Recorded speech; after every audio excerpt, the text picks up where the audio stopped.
Hi, this is the video to crop, edit, and grid our image, taking a photo that we take at the California Auto Museum and cropping it, editing it, and gridding it for our paint redesign. Okay, let's get started for cropping and editing our image. Our first thing is to become familiar with all of these written steps on the left-hand side of this canvas.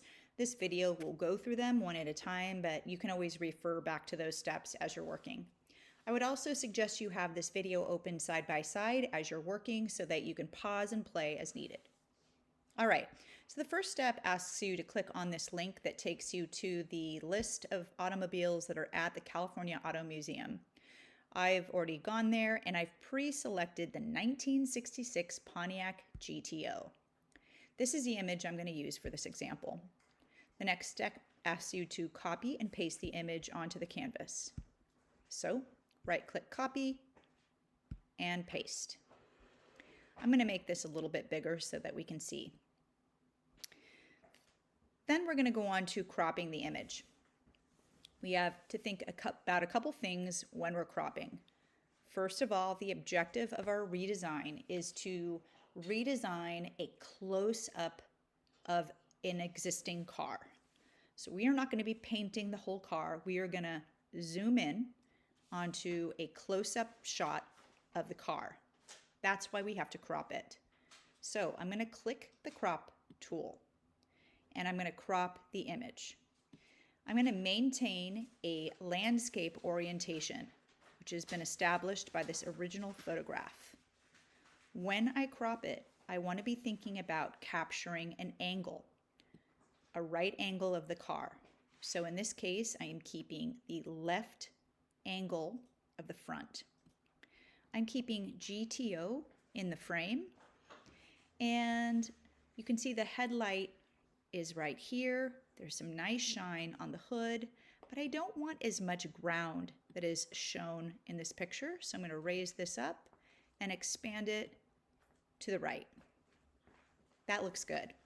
So once you're happy with your shot, you've got shine, you've got chrome, it's in the same orientation, then you will hit return and that crops your image.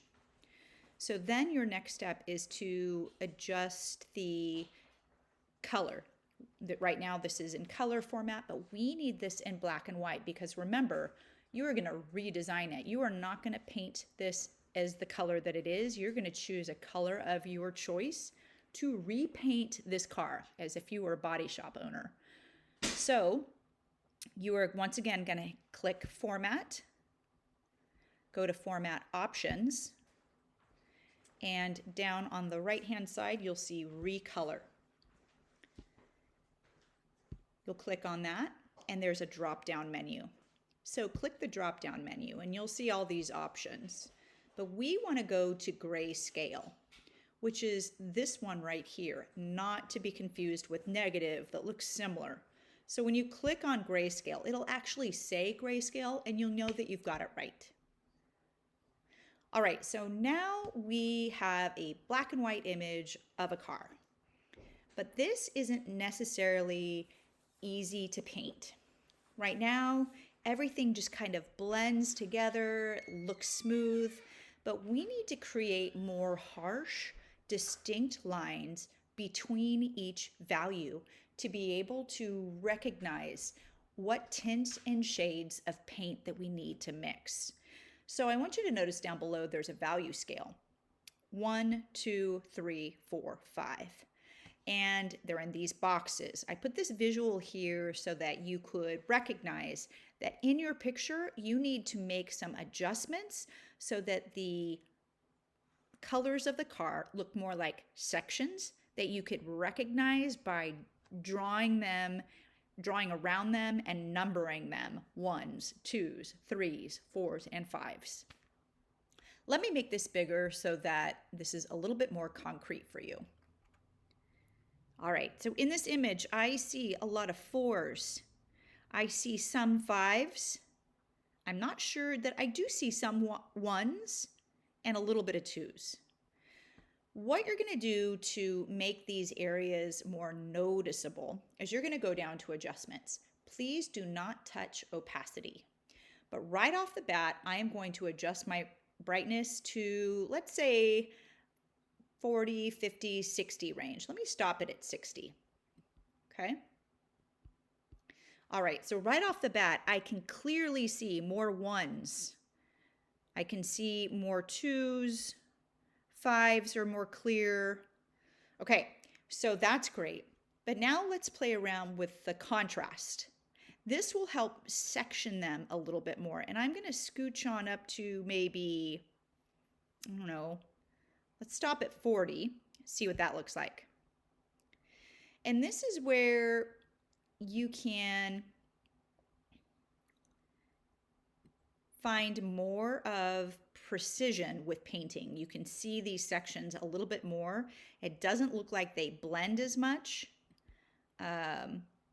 And I think we'll be able to interpret our image a lot better having adjust our contrast and brightness.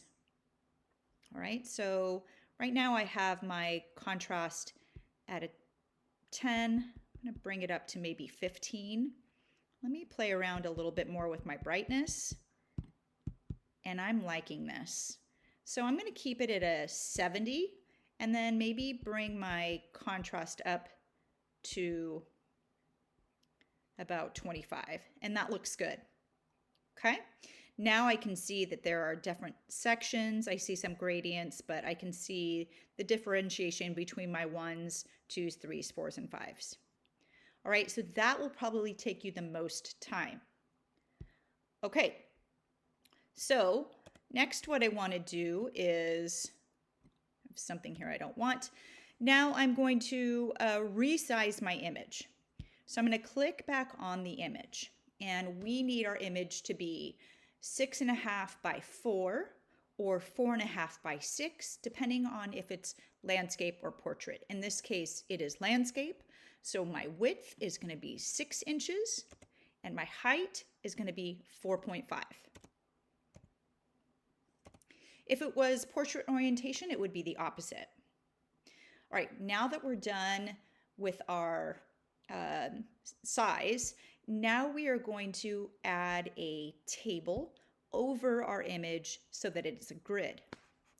How we do that is we insert a table, and for landscape, I want 6 columns and 4 rows. If it's portrait, I would want the opposite. I would want 4 columns and 6 rows. So there's my table. And I want to change the border color so that it is white. I want to be able to see this on my image. So changed it to white.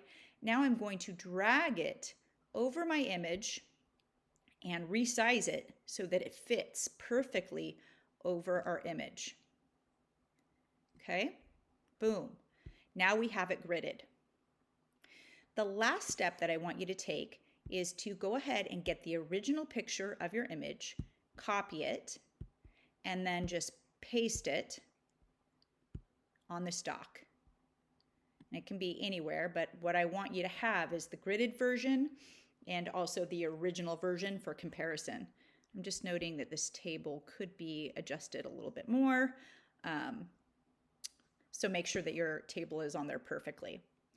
All right, so when you're done with this, you are going to make sure that you have it shareable and viewable to NCS. You'll copy that link. Whatever class period you're in, you are going to click on that. It'll bring up the doc to turn it in. You'll put your initials, and then you'll paste your link there. All right, this is due at the end of class, and have fun.